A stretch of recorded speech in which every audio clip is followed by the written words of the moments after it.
Pagi ini kita akan bahas tentang apa yang seharusnya dilakukan ketika seseorang telah mencapai usia 60 tahun.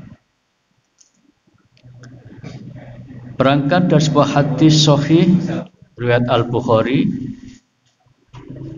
an Abi Hurairah, dari Abu Hurairah, anin Nabi, dari Nabi sallallahu alaihi wasallam, qala, beliau bersabda, a'dzarallahu ila mri'in, Allah mengangkat uzur kepada seseorang, akhara ajalahu, yang diakhirkan ajalnya, hatta balaghahu sittina sanatan, hingga mencapai 60 tahun.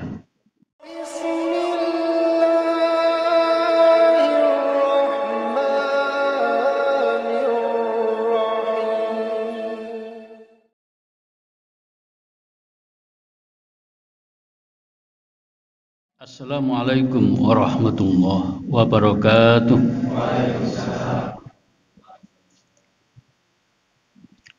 Alhamdulillahi rabbil alamin, wa bihi nasta'inu ala umurid dunya waddin. Asyhadu an la ilaha illallah wahdahu la syarika lah, wa asyhadu anna Muhammadan abduhu wa rasuluh. Fa usalli wa usallimu ala Muhammad wa ala alihi wa ashabihi ajma'in. Amma ba'd. Faqala ta'ala fi kitabil karim, a'udzu billahi minasyaitonir rajim, ya ayyuhalladzina amanu taqullaha haqqa tuqatih wa la tamutunna illa wa antum muslimun. Shadaqallahul adzim. Para jamaah, Bapak Ibu yang saya hormati, pagi ini kita akan bahas tentang apa yang seharusnya dilakukan ketika seseorang telah mencapai usia 60 tahun. Berangkat dari sebuah hadis sahih riwayat Al-Bukhari an Abi Hurairah, dari Abu Hurairah, anin Nabi, dari Nabi sallallahu alaihi wasallam, qala, beliau bersabda, a'dzarallahu ila mri'in, Allah mengangkat uzur kepada seseorang, akhara ajalahu, yang diakhirkan ajalnya, hatta balaghahu sittina sanatan, hingga mencapai 60 tahun. Hadis ini riwayat Al-Bukhari nomor 6419. Para jamaah, hadis tersebut dinilai sahih oleh Imam Al-Bukhari dalam kitabnya Sahih Al-Bukhari nomor 6419. Beberapa ulama lain yang juga meriwayatkan hadis itu adalah Imam Ahmad dalam kitabnya Musnad Ahmad, Imam Al-Hakim dalam kitabnya Al-Mustadrak, Imam Al-Baihaqi dalam kitabnya As-Sunan Al-Kubra, kemudian Al-Isbili dalam kitabnya Al-Ahkam Asy-Syar'iyyah Al-Kubra, Ibnul Athir dalam kitabnya Jami' Al-Usul, dan Al-Muttaqi Al-Hindi dalam kitabnya Kanzul Ummal. Kemudian Syekh Al-Albani juga menilai hadis tersebut sahih.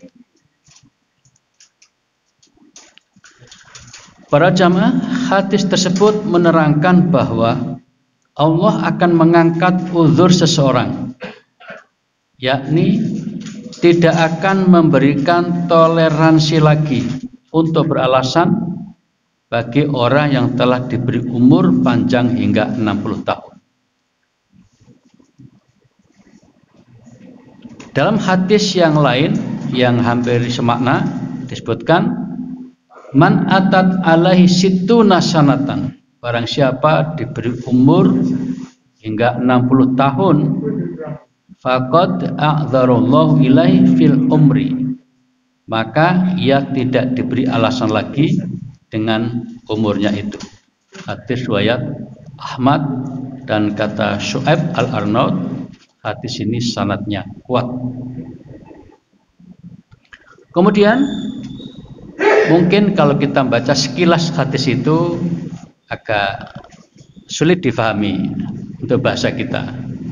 Nah, Ibnu Hajar Al-Asqalani menjelaskan, wal makna, arti dari hadis tadi itu annahu lam yabqa lahu i'tidzar, bahwasanya seseorang sudah tidak diberi alasan lagi, tidak akan diterima alasan yang diberikan.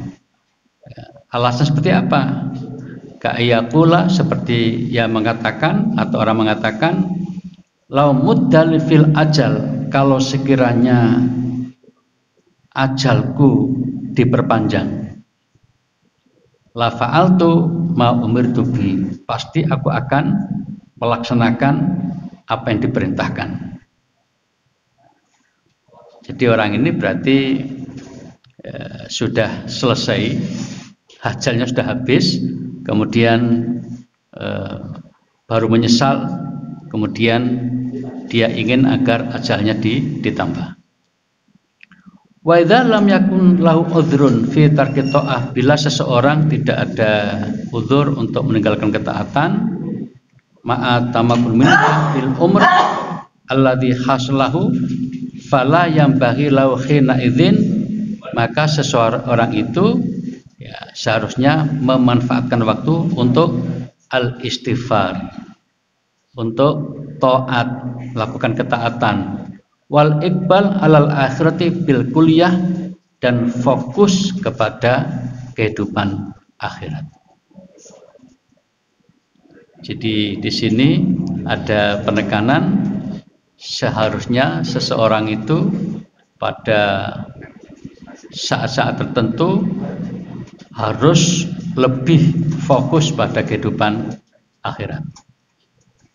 Nah, itu penjelasan Al-Asqalani dalam kitabnya Fathul Bari. Kemudian para jamaah, di dalam beberapa ayat juga disebutkan Allah memperingatkan bahwa pada hari kiamat kelak penghuni neraka meminta kepada Allah agar mereka dikeluarkan dari neraka dan dikembalikan lagi ke dunia dengan maksud untuk melakukan kebajikan. Nah, di sini kalimatnya, mereka berteriak di dalam neraka itu, ya Tuhan kami, keluarkanlah kami, niscaya kami akan mengerjakan amal soleh, tidak seperti amal yang telah kami kerjakan tempo dulu. Tapi ini di neraka, ini baru ngomong begitu. Maka Allah menjawab, awalam nu'ammirkum ma yatadzakkaru fihi man tadzakkara wa ja'akumun nadhir fadzuku fama lidh-dhalimina min nasir. Bukankah aku telah memanjangkan usia kalian dalam masa yang cukup untuk berpikir bagi orang yang mau berpikir? Dan apakah tidak datang kepada kamu an-nadhir, pemberi peringatan? Maka rasakanlah azab kami, dan bagi orang yang zalim tidak ada seorang penolong pun. Ini jawaban Allah merespon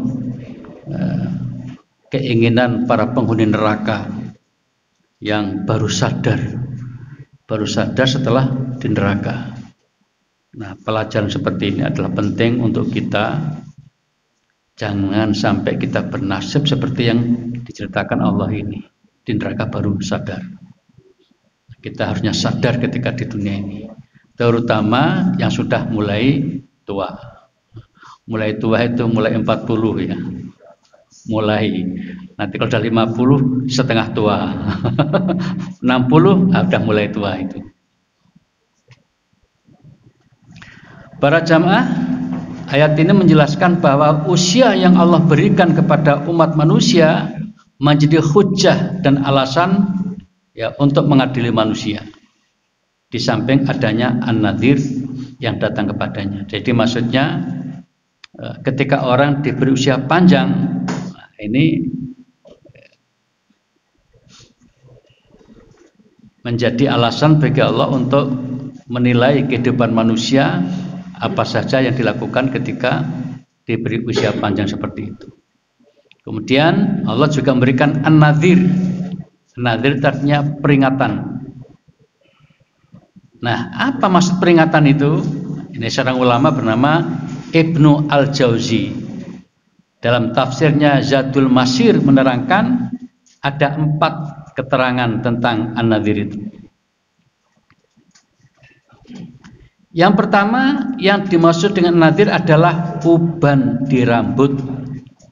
Maksudnya Allah telah memperingatkan manusia dengan adanya uban di rambut sebagai tanda tidak muda lagi, agar semakin sadar untuk menghadapi kematian. Nah, jadi para jamaah, kalau ada di antara kita yang sudah keluar ubannya, sadarlah bahwa saat itu sudah tidak muda lagi. Oh, gitu ceritanya. Nah, ketika tahu bahwa sudah tidak muda lagi, fokus dunia harus kesekiankan ya, harus lebih banyak fokus ke akhirat. Atau segala macam kegiatan kita di dunia ini harus mengarah kepada akhirat. Pendapat ini didukung oleh Ibnu Umar, ini sahabat Nabi, Ikrimah dan Sufyan bin Uyainah, ini kalangan tabi'in.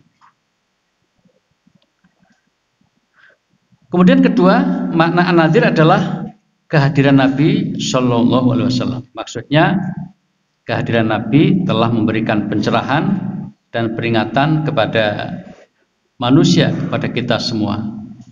Ya, peringatan itu berupa ya ada Al-Quran, ada Al-Hadis yang bisa kita pelajari, yang itu bisa menjadi pelajaran penting bagi kita agar kita sadar bahwa hidup ini tidak hanya di dunia, tapi nanti ada juga di akhirat yang memerlukan bekal spesial. Pendapat ini didukung oleh Qatadah, Ibnu Zaid, Ibnu Sa'ib, dan Muqatil. Ini orang-orang dari kalangan tabi'in. Ketiga, yang dimaksud dengan an-nadhir tadi adalah kematian keluarga atau kerabat dekat.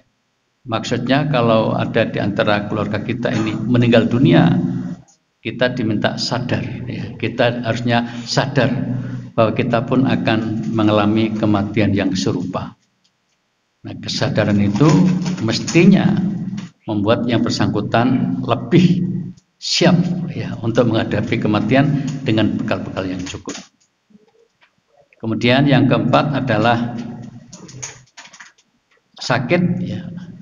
Jadi ada sakit demam, ya, pokoknya sakit ya. Itu juga menjadi peringatan bagi yang bersangkutan dan juga bagi orang yang ada di sekitarnya, bahwa kita hidup ini tidak jaya terus, hidup ini tidak sehat terus. Suatu ketika ada sakit, dan ketika sakit bahkan kadang-kadang sangat sakit ya. Nah, para jamaah, ketika seseorang sudah memasuki usia 60 tahun, sudah mulai menua, maka kekuatan fisik sedikit demi sedikit menyusut. Ketajaman mata pun mulai berkurang sehingga butuh alat bantuan. Daya ingatnya pun menurun dan kulit pun mengendur, serta guratan-guratan tanda penuaan pun mulai tampak. Rambut-rambut pun mulai memutih sedikit demi sedikit menghiasi kepalanya. Bahkan sebagian orang ada yang sudah putih semuanya ketika usia 60 itu. Nabi termasuk agak belakangan munculnya uban itu. Ya. Saya tidak tahu persis apa penyebab munculnya uban itu ya. Karena saya punya teman baru 30 tahun udah keluar ubannya itu. Ada yang 50 tahun masih belum tampak ubannya. Ada yang 60 tahun masih sedikit ubannya. Tidak sama ya. Ada sebagian orang mengatakan, tapi perlu pembuktian, di antara penyebab mudahnya keluar uban itu adalah terlalu keras berpikirnya. Terlalu keras berpikirnya. Sehingga mungkin sering-sering stres, kira-kira begitu, itu juga membuat cepat. Nah, kalau ingin agak awet, ya bagaimana menciptakan kondisi tenang pada dirinya. Nah, itu mungkin agak awet tahan lama. Itu sebagian mengatakan seperti itu. Tetapi ada yang lain mengatakan itu apa senenge keturunan, keturunan gennya mungkin ya. Para jamaah, penyakit-penyakit degeneratif pun bermunculan pada fase ini. Ya, biasanya kalau sudah umur 60 itu sama tuh penyakit opo. Pertanyaannya udah sampai di situ. Dia penyakit opo. Nah, Allah memperingatkan dalam firman-Nya surat Yasin ayat 68, wa man nu'ammirhu nunakkishu fil khalqi afala yaqilun. Dan barang siapa kami panjangkan umurnya, niscaya kami kembalikan dia kepada kejadiannya. Maka apakah mereka tidak memikirkannya? Gitu ya. Nah, mari kita lihat bagaimana tafsir ulama tentang ayat tadi itu. Yang pertama Ibnu Katsir, yang kita kenal dengan tafsir Ibnu Katsir. Beliau menjelaskan dengan ayat itu bahwa Allah mengabarkan seseorang hamba ketika usianya semakin tua, maka ia dikembalikan dari kuat menjadi lemah dan dari gesit menjadi lamban.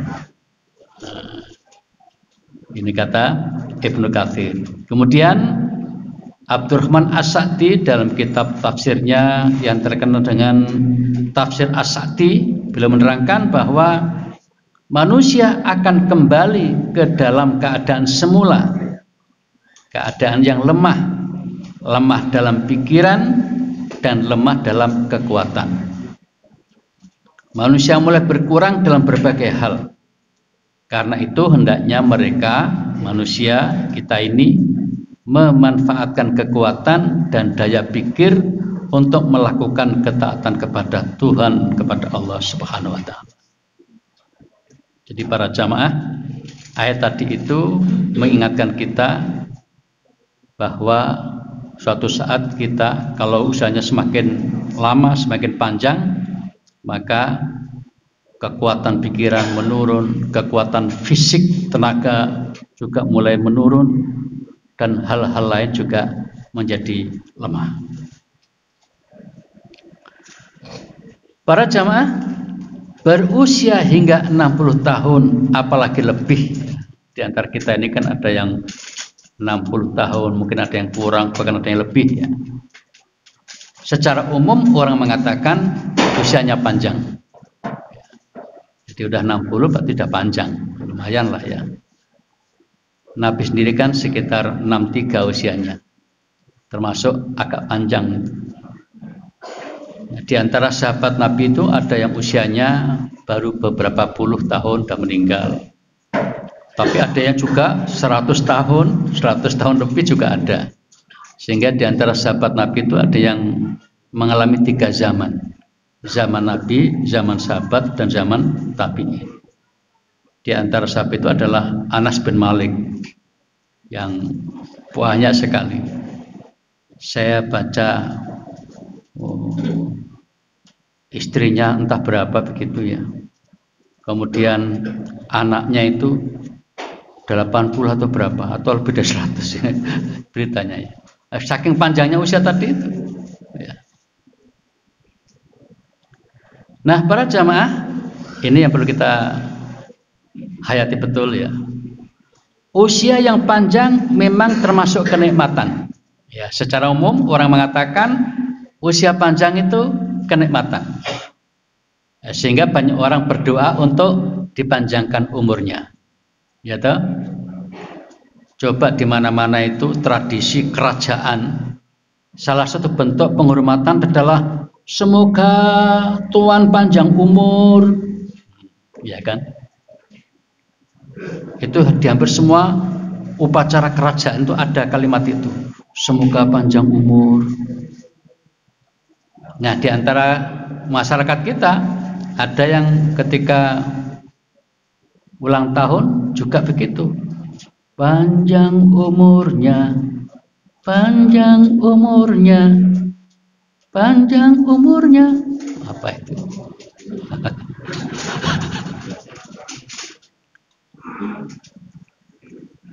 Tapi kalimat itu perlu ditambahi. Kalau hanya panjang umur untuk apa? Baik, kita lanjutkan dulu. Ya. Namun harus difahami bahwa usia panjang itu bukan mutlak kenikmatan, bukan.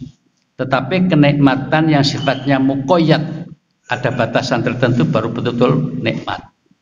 Artinya berusia panjang tidak otomatis lebih nikmat dan bahagia daripada orang yang berusia pendek.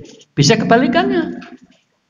Orang berusia pendek bisa lebih nikmat dan bahagia ketimbang usia panjang.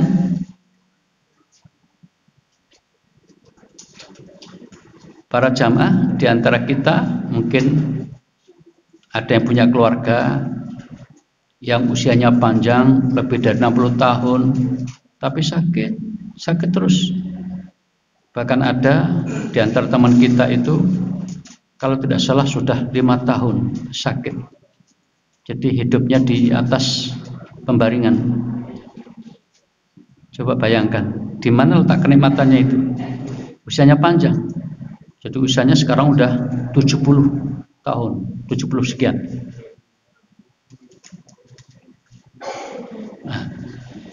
Namun bukan berarti kalau sakit itu kemudian berarti azab, tidak otomatis. Bisa jadi orang yang dikasih tambahan usia tapi sakit terus itu adalah pintu surga. Pintu surga karena apa?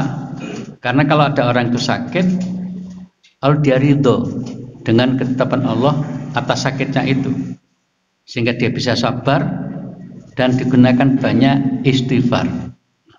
Maka orang semacam ini lebih cepat masuknya ke surga. Karena di hadis lain ketika orang itu sakit, maka jika dia ridho, pelan-pelan dosanya diangkat, dihapuskan. Semakin lama sakitnya, semakin banyak dosa yang dihapuskan. Karena itu kadang-kadang ada ungkapan, enak kalau gitu sakit ya, supaya dosa kita habis. Tentu saja ini ungkapan tertentu ya, ungkapan yang indah tentunya bagi orang yang bisa usia panjang, sehat selalu, dan bisa beramal soleh. Begitu. Nah, para jamaah, usia panjang baru berarti dan menjadi nikmat yang sebenar-benarnya apabila usia yang panjang tadi bisa dimanfaatkan dengan sebaik-baiknya, yakni dimanfaatkan untuk melakukan urusan-urusan kebaikan, amal soleh, dan ketaatan kepada Allah Subhanahu wa Ta'ala. Itu baru nikmat yang sebenar-benarnya. Nah, ini kita berdasarkan hadis Nabi yang sangat terkenal, khairun nasi, orang yang paling baik, orang yang paling beruntung, mantola umruhu, yang umurnya panjang, wa hasuna amaluhu, dan amal-amalnya baik. Hadis riwayat At-Tirmidzi, dan kata Albani hadis ini sahih. Nah, ini penting untuk kita catat ini. Kalau perlu ditulis di stiker itu, tempel di dinding gitu. Khairun nasi, orang yang paling baik, orang yang paling beruntung, itu kira-kira gitu, lebih enak didengar. Mantola umuruhu, umurnya dipanjangkan, wahasuna umuluhu, amaluhu, dan aktivitas sehari-hari diisi dengan amal-amal soleh. Ini kadang-kadang saya gunakan untuk mengajak teman-teman yang sehari-hari mendapat kesempatan mengurus masjid. Kalau hari-hari banyak digunakan untuk memerdekakan masjid, kemudian meninggal dunia, insya Allah kehidupannya banyak diisi amal-amal soleh itu. Ya, itu diantara contohnya saja. Jadi para jamaah, seandainya kita ingin bernyanyi tadi itu, tambahi panjang umurnya, apa tambahannya?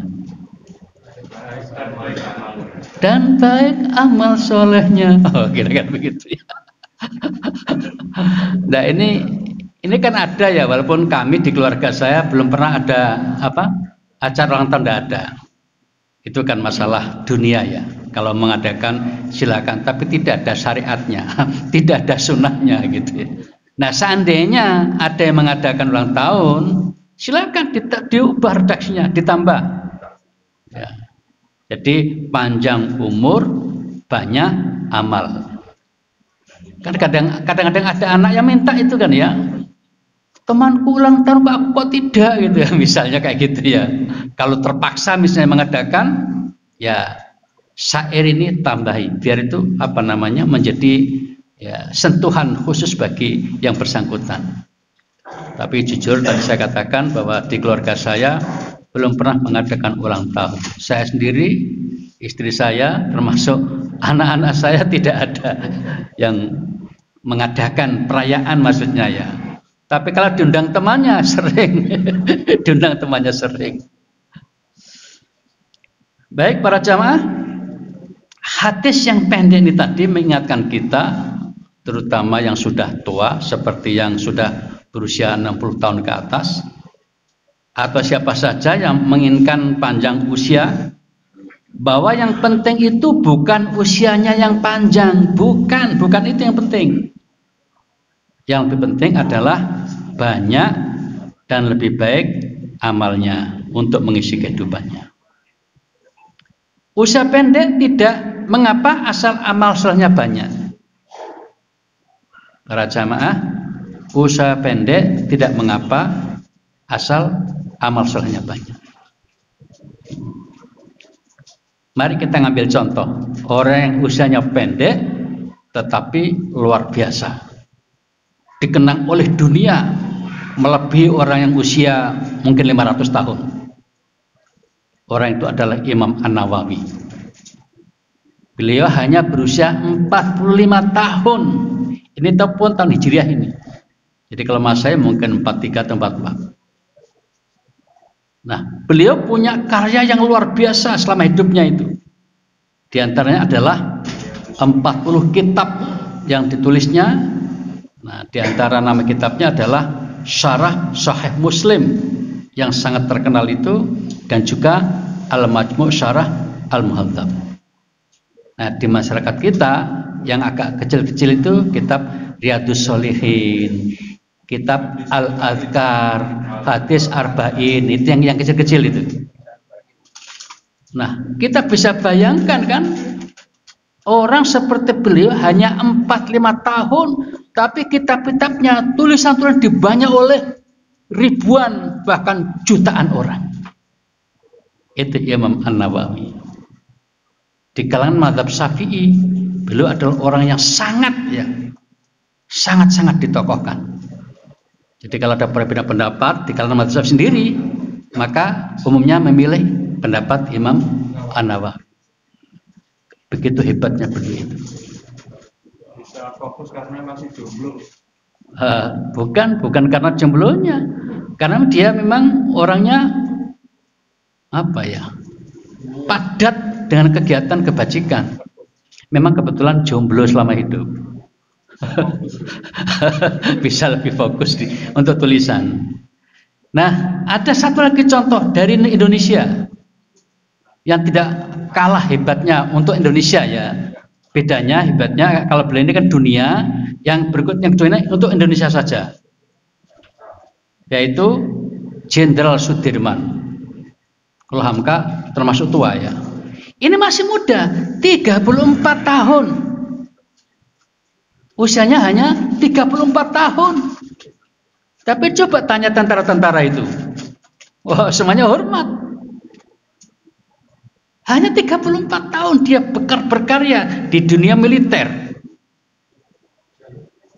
Ini bukan hanya kalangan militer yang menghormati dia, nyaris semua bangsa Indonesia yang pernah sekolah ya, hormat sama dia, Jenderal Sudirman.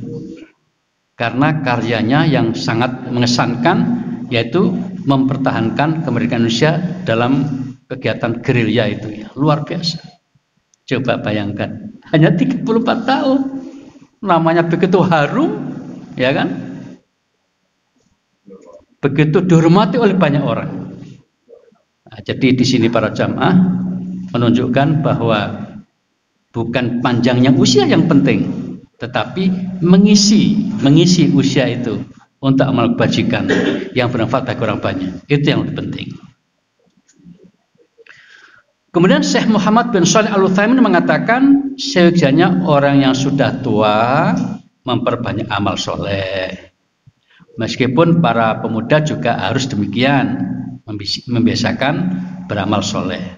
Karena manusia tidak tahu kapan dia akan meninggal. Bisa saja seorang pemuda meninggal pada usia mudanya, atau ajalnya tertunda hingga dia tua.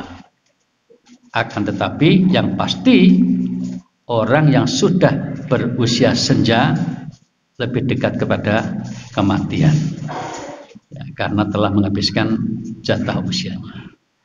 Jadi para jamaah, ini penting untuk menjadi pelajaran bagi kita,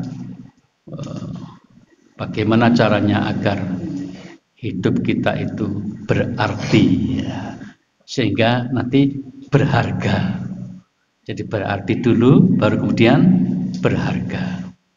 Kalau berharga tanpa kita minta, orang akan menghargai dan menghormatinya.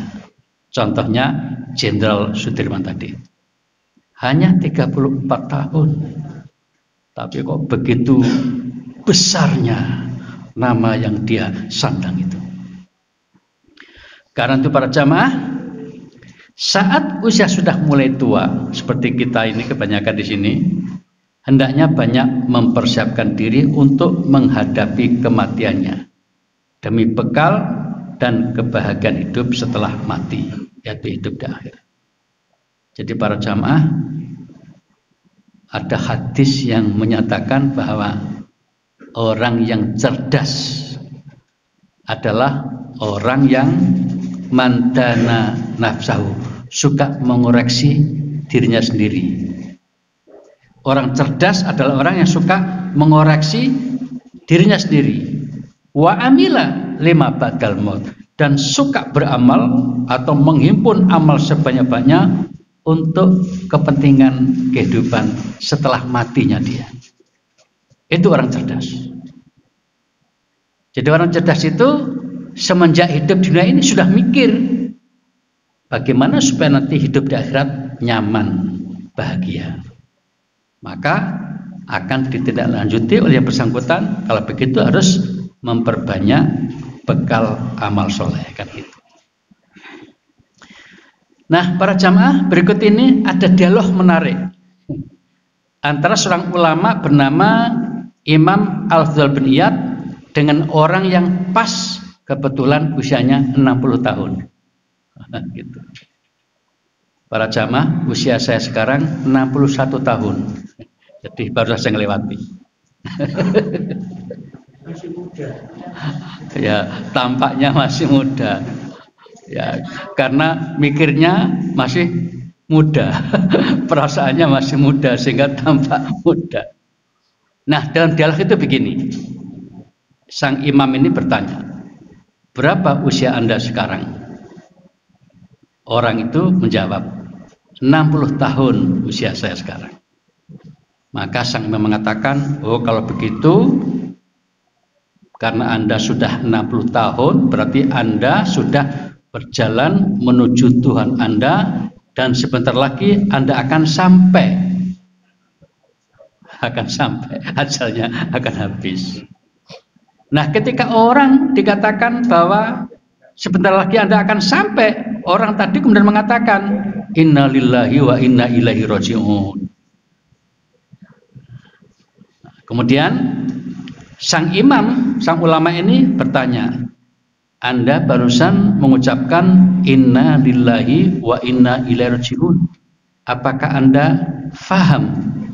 Apakah Anda sadar dengan yang Anda ucapkan tadi? Nah, orang tadi kemudian merasa kurang paham, lalu minta tolong. Kalau begitu tolong panjenengan jelaskan apa maksud yang saya ucapkan tadi itu. Nah, kemudian ulama ini menjelaskan begini, Anda menyatakan innalillah, kita milik Allah, artinya kita adalah hamba Allah dan kita akan kembali kepada Allah. Siapa yang yakin bahwa dia adalah hamba Allah, maka dia akan kembali kepada Allah. Nah, kalau ada orang punya keyakinan seperti itu, seharusnya dia menyadari bahwa dirinya suatu saat akan berdiri mempertanggungjawabkan segala hal di hadapan Allah Subhanahu wa taala. Dan siapa yang meyakini hal ini, dia harus sadar bahwa dia akan ditanya.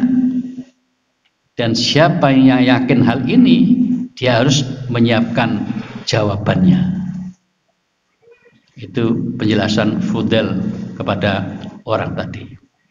Di catatan lain, ketika Imam Al-Fudel menjelaskan seperti itu, orang ini semakin takut dan bahkan menangis ceritanya. Kemudian orang tadi bertanya, lalu bagaimana sebaiknya yang saya lakukan ketika sudah berusia 60 tahun seperti ini? Kata imam ini, caranya mudah. Kemudian Imam Fudail menyampaikan sebuah kata hikmah yang sangat indah dan penuh makna. Ini nasihatnya. Tuhsinu fima baqiya yughfaru laka ma madha wa ma baqiya. Gunakanlah sisa hidup yang masih ada ini untuk berbuat kebajikan. Isilah hidup sisa usia ini untuk banyak berbuat kebajikan. Jika itu yang kamu lakukan, maka Allah akan mengampuni dosa-dosamu akibat perbuatan dosa yang lalu, dan juga akan mengampuni dosa-dosamu yang akan datang. Fa innaka in asata fima baqiya, tapi jika usiamu yang masih ada ini sudah 60 tahun masih jeladrah, masih delotok, masih apalagi kalau dablek itu macam-macam ya. Artinya masih suka melakukan kemaksiatan, dosa dan sebagainya. Ukhita bima madha wa ma baqiya, maka kamu akan disiksa oleh Allah akibat dosa-dosamu yang lalu dan juga dosa-dosamu yang akan datang. Nah, disitulah maka orang ini semakin menangis ceritanya mendengarkan nasihat dari Imam Al-Fudal bin Iyad ini. Ya, intinya para jamaah, ketika seseorang sudah sadar bahwa dirinya sudah menua, sudah semakin tua, maka harusnya fokus akhirat itu lebih dominan. Dunia tidak ditinggalkan, tapi fokus akhirat harus lebih dominan. Atau kalau ingin lebih bagus lagi, setiap perbuatan yang ada di dunia ini, yang umumnya orang dunia ini landasi dengan tujuan untuk kepentingan akhirat. Misalnya setiap orang butuh pekerjaan, bekerjalah dengan baik dan sungguh-sungguh karena Allah, maka itu punya implikasi akhirat. Nah, para jamaah, pesan Al-Fudhal ini perlu direnungkan dengan seksama. Ya. Selanjutnya ditindaklanjuti dengan banyak beramal soleh selagi usia masih ada. Nah, kemudian banyaklah istighfar dan banyaklah berdoa. Para jamaah, ada orang-orang yang sudah tua itu yang ketika fisiknya sudah sangat lemah, diajak sholat dan berdiri pun tidak sanggup. Kan banyak yang begitu. Itu sebabnya di masjid-masjid ya, sekarang disiapkan kursi. Karena ada orang yang merasa tidak nyaman kalau nggak ke masjid, masih rindu masjid. Qalbuhu mu'allaqun fil masajid. Nah, maka kepada orang seperti ini harus bersyukur pada Allah bahwa dia masih dijaga hatinya dan dijaga amal solehnya, masih bisa istiqomah. Ada orang-orang yang berjalan pun tidak sanggup sehingga tidak memungkinkan lagi di masjid, bisanya hanya di rumah. Maka orang semacam ini masih ada kesempatan beramal soleh. Suatu saat bibinya Nabi, waktu itu usianya kira-kira 57 tahun ya. Kebetulan mungkin fisiknya kurang begitu sehat ya, sehingga udah tampak lemah ya. Sehingga kalau diajak berdiri lama mungkin berat, mungkin agak gemuk kira-kira ya. Saat itu terjadi dialog antara sang bibi dengan Nabi. Ya Rasulullah, keadaan kesehatan saya sudah seperti ini, lemah, berat untuk kegiatan yang macam-macam. Tolong berikan aku amal yang ringan yang bisa aku lakukan dalam kondisi seperti ini. Gitu. Maka Nabi mengatakan, biasakan membaca Alhamdulillahirabbil alamin. Pernah kita sampaikan di sini kan ya. Biasakan membaca Alhamdulillahirabbil alamin 100 kali. Para jamaah sebenarnya kita ini setiap hari membaca lebih dari 100 kali kan. Bayangkan kalau setiap sholat membaca berapa kali itu? 33 kali 5 100 lebih kan ya, 165. Nah, kepada bibi ini Nabi mengatakan, biasakan membaca Alhamdulillah 100 kali. Nabi nggak menjelaskan kapan tuh, artinya bebas gitu. Jadi kalau nggak ditunjukkan waktunya malah enak, bebas gitu. Bisa pagi, bisa siang, bisa sore, bisa malam, bisa sambil duduk, bisa sambil berbaring.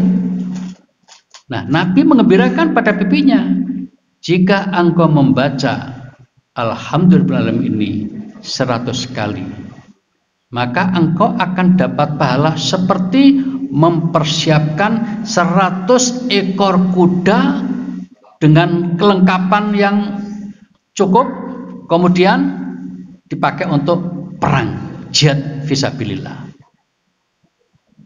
Bisa dibayangkan, pernah tahu harganya enggak seekor kuda itu berapa? Saya mencoba browsing di internet itu. Jadi ketika baca hadis ini lalu terpikir kira-kira berapa seekor itu? Itu katanya kira-kira 50 juta. Nah, dilengkapi dengan apanya? Pelananya segala macam, nah, tambah lagi kan. Ya tentu tergantung kondisi hewannya. Jadi kurang lebih sekitar 50 juta. Bisa dibayangkan, itu satu kali baca Alhamdulillah. Kalau 100 kali berarti kan 100 ekor kuda. 100 kali 50 juta, berapa itu? Artinya apa? Ketika orang bisa membaca Alhamdulillah sampai 100 kali dalam satu hari tadi itu, dia dapat pahala seperti bersedekah 100 ekor tadi. Sekali baca Alhamdulillah seekor, 100 kali 100 ekor. Jadi ngikuti berapa kali dia baca Alhamdulillah. Tetapi para jamaah, untuk mengingatkan kita, jangan memburu jumlahnya bacaan, jangan memburu banyaknya bacaan. Nanti nggak konsentrasi, tidak ikhlas, tidak khusyuk. Alhamdulillah, kan nggak enak jadinya ya. Lebih baik dirasakan. Alhamdulillahirabbil alamin. Alhamdulillahirabbil alamin. Ya, alhamdulillah saja sudah boleh, tapi tentu bagus kalau alhamdulillahirabbil alamin. Alhamdulillahirabbil alamin. Nah, kemudian diayati lebih bagus lagi, setiap menghadapi segala hal mengucap alhamdulillah. Jadi kita itu diperintahkan menghadapi sesuatu yang menyenangkan, alhamdulillah. Tidak menyenangkan juga, alhamdulillah. Nah, kalau tidak menyenangkan, bacaannya alhamdulillah ala kulli hal. Itu. Kalau menyenangkan, ya alhamdulillah ditambah alladzi apa? Tatimmu. Dengan alhamdulillah ini nikmat menjadi sempurna. Nah, saya lupa kalimat lebih lanjutnya. Jadi, tapi alhamdulillah sudah cukup. Nah, kalau pas tidak menyenangkan itu tadi, alhamdulillah ala kulli hal. Jadi tiba-tiba kita kok kurang enak gitu. Nah, alhamdulillah ala kulli hal. Apa maksudnya? Segala puji bagi Allah dalam keadaan apapun. Apapun yang diputuskan Allah pasti yang terbaik. Pasti yang terbaik. Kesadaran, keimanan seperti itu membuat yang bersangkutan ya akan dihargai oleh Allah. Tadi setiap ucapan alhamdulillah dengan seekor kuda yang lengkap dengan ya kelengkapan untuk pacuan itu atau untuk perang fisabilillah. Baik para jamaah, bagian akhir ada doa spesial yang ini diuntukkan bagi orang-orang yang mendambakan di masa tuanya hidup enak, hidup nyaman, hidup bahagia. Doa itu pendek seperti ini.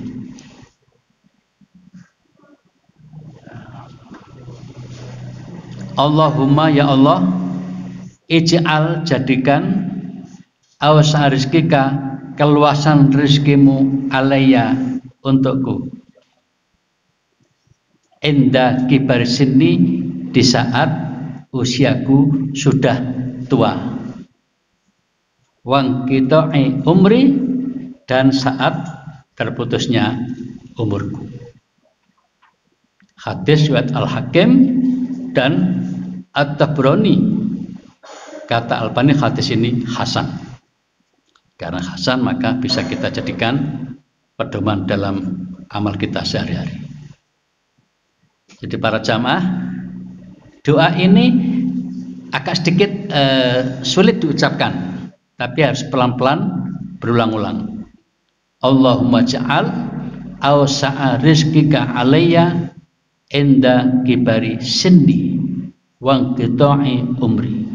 Ya Allah, jadikan keluasan rizkimu padaku di masa usia tuaku dan saat terputusnya umurku. Para jamaah, di sini yang perlu kita pahami adalah rizki itu apa? Rizki itu apa? Rizki adalah pemberian Allah untuk kita, untuk kemudahan kita hidup di dunia ini. Untuk kemudahan hidup di dunia ini. Nah, ini artinya luas sekali. Secara umum orang mengatakan rezeki itu harta yang banyak. Itu baru satu makna dari rezeki. Kesehatan itu rezeki yang sangat mahal. Para jamaah, panjenengan kenal toh dengan Profesor Syafiq Muhuni. Belum lama ini operasi di Jakarta. Sekarang sudah di rumah. Saya tanya, habis berapa Pak kalau dinilai uang? Ya kira-kira 250 juta. Jual mobil deh. Ya untungnya beliau kan orang PP ya. Nah, orang PP itu sudah ada jaminan itu. Tokoh-tokoh Muhammadiyah ini dapat perhatian dari Aum. Mungkin di sepanjang juga begitu untuk tokoh-tokoh tertentu. Ya sama. Tingkat kabupaten ada sendiri ya, tingkat kecamatan ada sendiri. Dan beliau orang PP, bayangkan. Jadi walaupun saat itu dibawa ke rumah sakit Cipto Mangunkusumo kan umum itu, bukan Muhammadiyah kan itu, tapi tanggungan Muhammadiyah. Sehingga ketika beliau sudah selesai operasi, dipindah ke rumah sakit milik Muhammadiyah untuk istirahatnya itu beberapa hari. Setelah itu baru kemudian pulang. Apa ini artinya? Sehat itu mahal. Jadi kalau kita sekarang ini sehat, itu sama dengan punya uang mungkin miliaran itu, ya toh? Operasi sebentar aja kayak gitu, 250 juta. Gimana kalau orang itu yang jantung, yang model begini, yang begitu, wah luar biasa. Jadi bersyukurlah. Nah, ini termasuk yang kita minta, ya Allah, jadikanlah keluasan rezekimu untukku di masa tuaku. Loh, kenapa ada tamu di masa usia tuaku? Sebab tidak sedikit orang yang ketika di masa tuanya hidupnya susah. Mungkin anaknya sukses, tapi mungkin salah didik sehingga pada orang tua kurang perhatian. Nolongso toh orang tua. Ya, dari aspek ekonomi karena kekurangan, akhirnya hidupnya menderita orang tua ini. Kerja dewi wis gak kuat, udah berkurang tenaganya, nggak bisa kerja. Kon becak wis gak iso, nyopir ya kangelan dan seterusnya.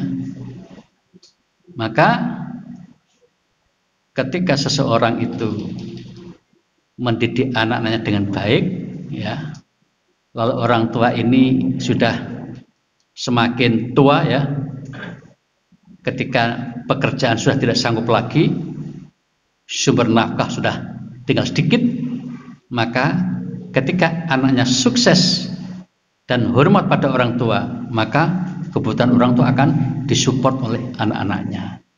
Sehingga ini bagian dari rizki. Nah, orang yang beragama Islam yang sadar tentang kedudukan anak ini, maka ada hadis yang mengatakan bahwa rizkimu adalah rizki orang tuamu, hartamu adalah harta orang tuamu. Nah, memahamkan kayak begini kan tidak mudah.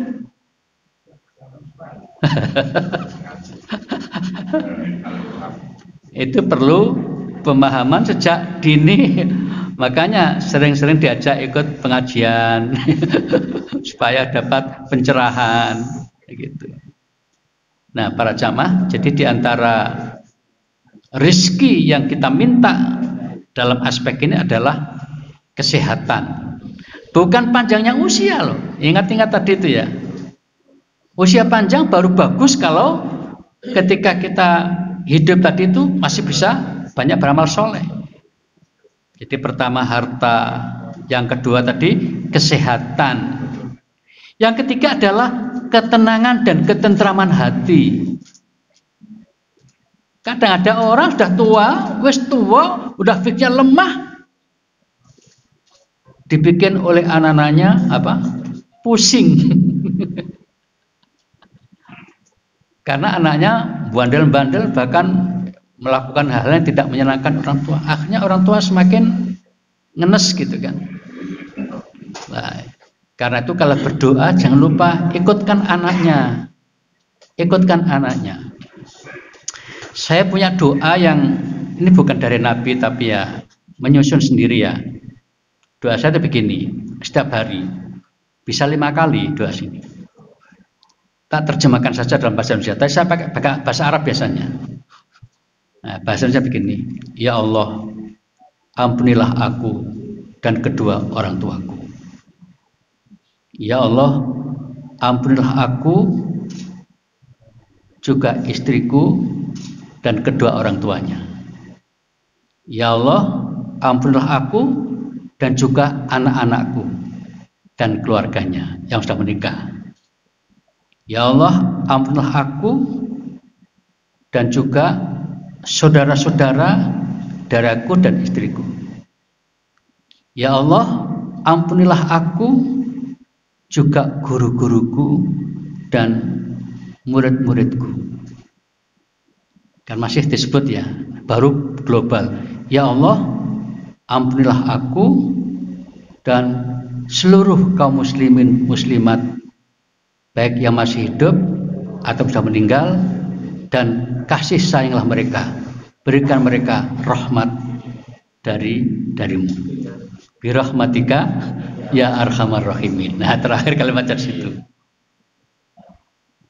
Para jamaah, kalau doa ini nyampe, maka ini akan memberikan kerahmatan, memberikan kebahagiaan, termasuk ketenangan dan ketentraman batin. Itulah yang sangat didambakan oleh setiap orang hidup di dunia ini, bisa tenang sampai akhir hayat. Nah, ketenangan pikiran itu juga akan membantu kemudian kita di dalam beribadah kepada Allah Subhanahu wa Ta'ala. Jadi para jamaah, kalau misalnya belum hafal hadis dalam bahasa Arab ini, ambillah dalam bahasa Indonesianya yang isinya seperti itu. Ya Allah, berikanlah rezekimu yang luas itu kepadaku, terutama di saat usia tuaku dan pada saat terputusnya umurku. Nah, bagi yang sudah bisa berbahasa Arab, pakailah bahasa Arab, karena ini yang langsung dari lisan Rasulullah SAW. Baik para jamaah, ada pertanyaan? Ya silahkan. Waalaikumsalam warahmatullahi wabarakatuh. Gimana?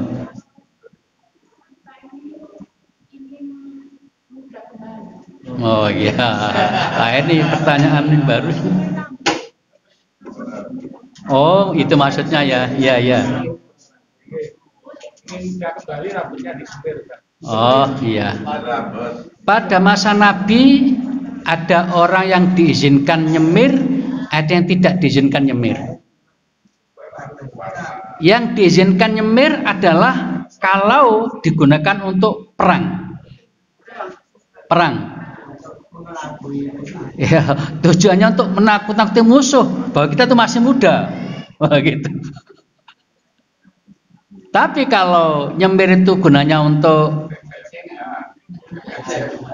mejeng, nah, ya paham ya? Itu yang tidak boleh, tidak boleh. Jadi kalau kita berhias diri, termasuk dalam bentuk apa? Menyemir tadi itu dengan tujuan untuk mejeng, tidak boleh. Untuk ibu-ibu ini kan biasanya nggak kelihatan rambutnya kan pakai jilbab. Ya kalau misalnya kalau mau menyemir ya tujuannya untuk menyenangkan suaminya barangkali ya. Mungkin itu bisa dibolehkan itu. Ya yang dikhawatirkan kan begini, begitu dia nyemir, kemudian terasa muda, akhirnya nggak sadar-sadar kalau dia sudah tua, itu yang nggak boleh, nggak boleh. Ya, kenapa Bu?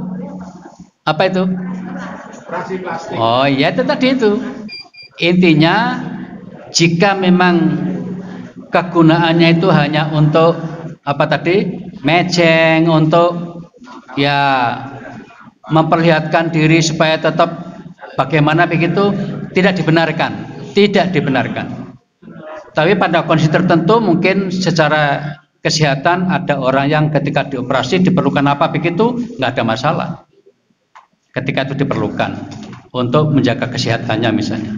Tapi kalau tujuan untuk mejeng, untuk penampilan segala macam tadi itu yang sifatnya untuk pihak luar gitu tidak dibenarkan. Ya. Ingat kemarin ketika kita ngaji tentang ain, ketika kita ngaji tentang ain, Itu kan penyebab utamanya kan pamer diantaranya itu. Nah, sehingga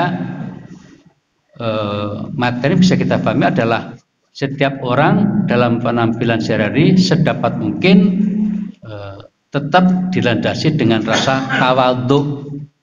Ya, tawadhu. Jangan suka memperlihatkan kehebatan, kelebihan, sehingga akhirnya muncul sifat sombong itu, menganggap dia lebat daripada yang itu, yang enggak boleh.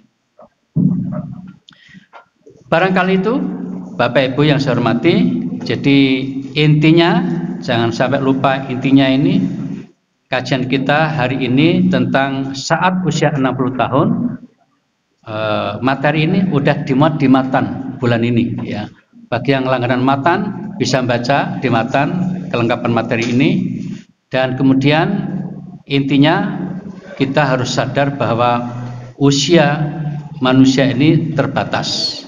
Dan ketika kita sudah diberitahu bahwa kita sudah mulai tua, harus semakin sadar bahwa kita sudah dekat tadi kan ya.